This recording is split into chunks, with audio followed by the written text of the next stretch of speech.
Is Hellraiser 2022 the reboot we were looking for, or is it just another crappy sequel? What's up, everyone? I am Wink. And I am Skillz. And this is Scream Cheese. Today, we are talking about Hellraiser, directed by David Bruckner and starring Odessa and Jamie Clayton. In Hellraiser, a young woman struggling with addiction comes into possession of an ancient puzzle box, unaware that its purpose is to summon the Cenobites, or Cenobites, as they say. So I was super excited to see this movie. It had been a long time coming. There's been a lot of buzz about it, and it is finally here. I just saw it last night. What are your initial thoughts? My initial thoughts are that it is a very good film. I really enjoyed it. I really like what David Bruckner did. He's a very capable director. I am not a diehard Hellraiser fan. I have not seen them all. I've seen the first three. I still feel like the first film is the best one, but I feel like this is right there with part one. I really enjoyed the way they portrayed the Cenobites. It was like super cool. We're getting like that modern day treatment from somebody that clearly loves the franchise and loves the lore of Hellraiser. I thought those were done really well. The one thing that did stand out to me though was I remember as a kid seeing the original Hellraiser like 1 and 2 in the theater, and the gore seemed so like graphic and over the top, and I don't know if it's because I just saw Terrifier 2. Almost everything seems tame now, but I feel like it wasn't as graphic as it was before, and maybe that was a conscious decision, or maybe it was an artistic decision, and maybe it's just my memories and nostalgia, but I feel like the original Hellraiser 1 and 2 were a bit more like painful in the way that they portrayed like the gore and the kills. But I really like this. What I'm really excited to hear is my friend Wink, who is a major Clive Barker fan and a major Hellraiser fan.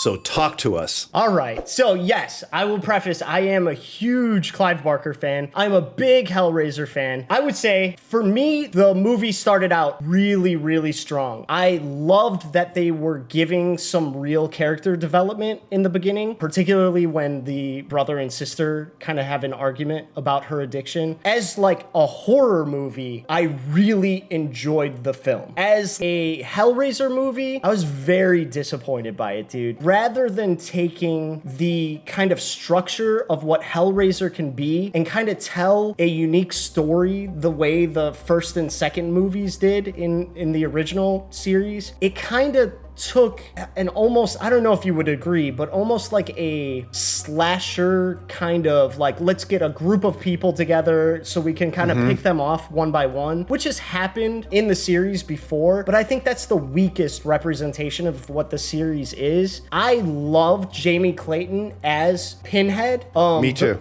The rest of the Cenobites like did look kind of cool to me, but I didn't love them and I didn't find them scary. Even there was a certain point towards the end of the film when they're kind of outside the house, like kind of waiting, and one of them's walking back and forth. And to me, for some reason, rather than feeling scared and claustrophobic, it almost felt like there's, dude, this is gonna sound ridiculous, but it felt like there was a bunch of like cosplay nerds hanging outside of a house. And I was like, God, this is just, it's toothless. They were not scary to me. The fact that they made the Cenobites vulnerable at all is just, maybe in my wildest imagination, I wonder, but like, they just don't need to do it. They don't need to go that route. Yeah, and like some of the things that I would count as strengths, like I loved that they made the puzzle box more of an actual puzzle. And I loved how they like had its different versions, but at the same time, the kind of gamification of that box made it feel very much like an early 2000s kind of like slasher, like a Would You Rather or Saw film, where it's like you just have kind of a fun little concept and you use that as the structure of how you're gonna like kill people off. So in the end, man, I did like it. I just wasn't too impressed with it in a Hellraiser-y way. Bits and pieces of it felt truly like one of the original films, but most of the time it felt like it was something different. It's tough, man. I feel very conflicted because it's not a bad film. They paid a lot of attention to it. They made something really cool. It just didn't feel really special to me. me, if that's fair. Yeah, that is definitely fair. So here's the thing. You bring up some good points. Again, not being like a diehard Hellraiser fan, I thought it was a good film. What I can tell you, comparing this to my experience with the first couple of films, like the first film, for example, has such a unique feel to it. It's just a really unique horror film. And it's a unique story. It's unlike any other story told in like any other horror movie. Even the way it was shot was raw, but it was also polished. It was like this combination of both in some weird way. And I felt like,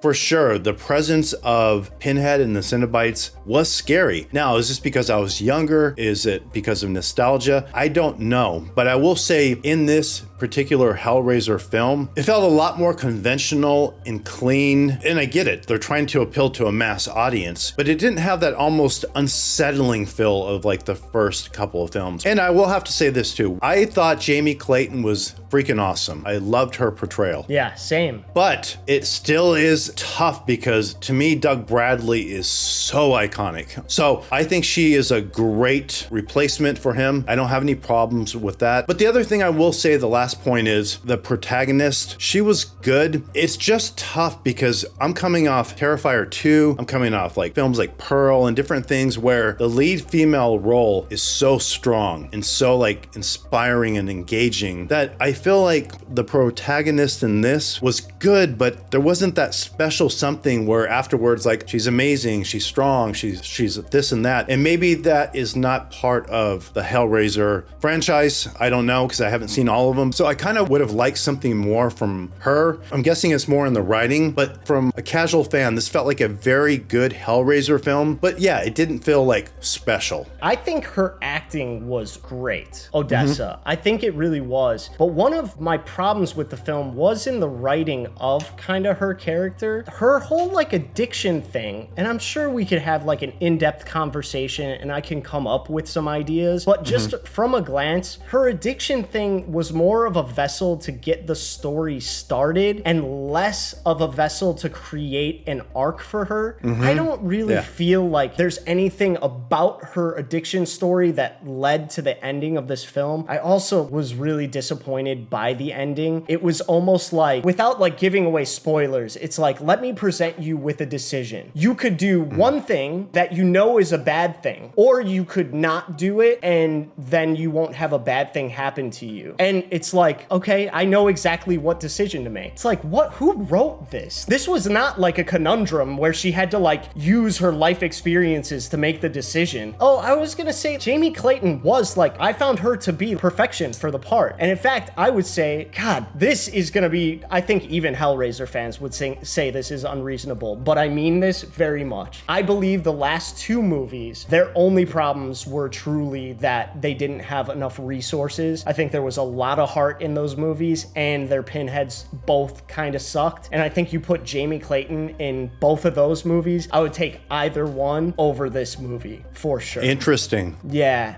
So, man, I hate to be a downer about it, but I didn't have a great time with this movie, Kills. It just didn't do it for me. I respect it. I think it's good enough that there is an audience who is going to love it. It's definitely not a bad movie. It just didn't do it for me. I feel like this film was good, but yeah, it wasn't the kind of thing that is going to grab the attention of the masses. But I am happy that it is a good film, and I'm hoping that we get a sequel and that we can build upon this, because I do think that the director is very capable, but I don't know, maybe this is the extent of what he wants to do with this world. It felt good, but very conventional, where I feel like Hellraiser is such an odd thing and such a scary thing. If Darren Aronofsky did a Hellraiser, I feel like it would be incredible if he wanted to do it. I think that's more of the movie I'm looking for, dude. I guess when it comes down to like a Hellraiser, I'm not looking for let's get a group of people together, know very little about them, or pretend like we know more than we do about them, pretend we care about them, and then kill them off one by one. I'm looking for a like real world story. I'm looking for Julia trying to resurrect protect her lover, who happens to be her brother-in-law, by bringing men to her house and killing them and feeding them. Like, this is different. This is what Hellraiser can be. But instead, this was kind of superficial for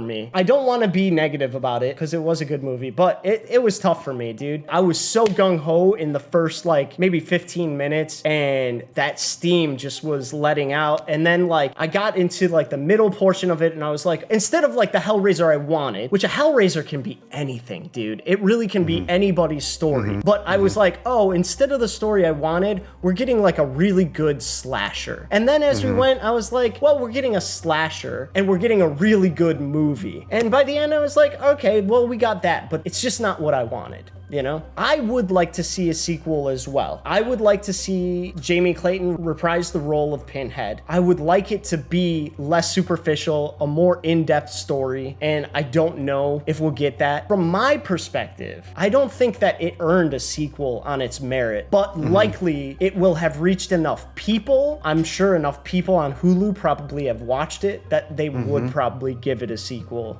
should somebody want to do it. I also wonder how the average, like, modern day fan that maybe isn't familiar with Hellraiser, and they go on Hulu, and on the homepage it's right there, like, check this out. I kind of wonder how they're going to respond to it. I still is burned in my head the creation of Pinhead. You remember that scene, right? Yeah, for sure. And that was just so profound to me at the time, so incredible. With the new Pinhead, nothing against her portrayal, it was great. But I feel like we didn't get any, like, taste of, like, who she is. And, you know, I mean, maybe I'm asking for too much for a first film, but the one thing I can say is, and you're bringing up great points, there's not one moment in this film that feels like I remember it or it's iconic, you know? Yeah. I think part of it was I was just so excited to see a new Hellraiser film that I was kind of, like, excited the whole movie. And after it was done, I'm like, that was a good film, but you're right. It wasn't like this breakthrough new Hellraiser film that I feel is going to set the fan base on fire. But who knows? You guys can let us know in the comment section. All right, Kills, I am going to give the new Hellraiser a 6.8. What are you thinking, dude? I have a 6.5. Wow, are you kidding me? No, that's what I had. Interesting. It's interesting because our opinions were a bit different, you know? You appeared to like the movie more than me and scored it less than No. me. Yeah, I think it's solidly in the middle of the pack. If there's 11 Hellraiser films right now, I think this one probably is like the 5th or 6th for me. My taste is, like, way different than a lot of people's, so. I will make a judgment once I've seen all of them, so. True, and we will definitely go through all of the Hellraisers, and you'll wonder why I like Inferno so much. Or why you like Halloween 5 so much. Yeah, or why I like Halloween 5 so much. All right, folks. Well, let us know what you thought about Hellraiser. Am I overthinking this? Was this, like, just the best Hellraiser movie ever, and I'm totally wrong? I'm willing to hear you out. Let me know. Make sure to hit the like button, subscribe to our channel, suggest your favorite horror movies for us to watch in the comment section below, and Kills and I will see you next time. Peace out, cheesers. Peace.